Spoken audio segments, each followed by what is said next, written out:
se marrim edhe analizojmë shumë më thellë në kohë të okupimeve të mëdha, gjithmonë ky gurbet i kja e rinjëse në përgjithësi shqiptarëve tona ka përcjell.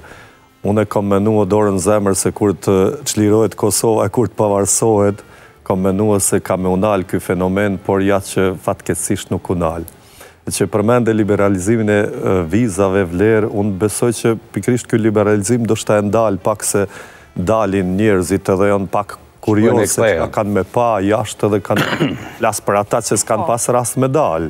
Edhe shkojnë, kthejnë e shojnë se edhe jashtë nuk lullzojnë lullet veç ashtu, por duhet kogja shumë me punuaj me u angazhua, e me bandë është ta me u angazhua shumë edhe këtu në vendet tona i arrim do suksese. E vërtet, për gjithmonë populli kërkon një zgjidhje pak më të mirë, sa do e vështirë të jetë, për të dalë nga kriza, nga gjanat tilla që i dim tashmë, ja mënoj sakrifikojnë edhe për me pas një jetë më të mirë, por që prandaj janë edhe artistët si ju, me i thonë mos shkoni krejt, si që ishte Konga, Alban? Mendoj që në për gjitha vendet e vogla, si që jemi ne Kosovë. Albania ka provu për shembull, ka shku, është kry. Po, kam shku edhe jam kry. Ky mundet mu ju folë për këta. E kam provu që dojnë lëkur tam.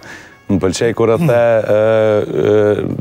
hyrjen fillim, shkoni e ktheoni, se që është edhe mesazhi, ktheoni dhe më thonë si dikur edhe sot po vlen e njëjta e Kongës, që e shuj Kongë legjendare, që është e Malsorit, ktheoni, ka një mesazh që po vlen e njëjta, si para sa viteve, 22 vjetë. Po, 20 vite, dhe më thonë po vlen e njëjti mesazh, edhe për atë edhe ka qenë edhe ideja me kriju edhe këto, me qenë se ishim Prag, unë realisht më të e kom pasi ide, por që një bashkëpunim me Malsorin edhe një Kongë pasarëse të kthehoni, edhe për ata e kom zgjedh edhe Malsorin, po edhe kriju si një Ljerberanin që me na kriju këtë Kongë. E ka shkrim as tekst.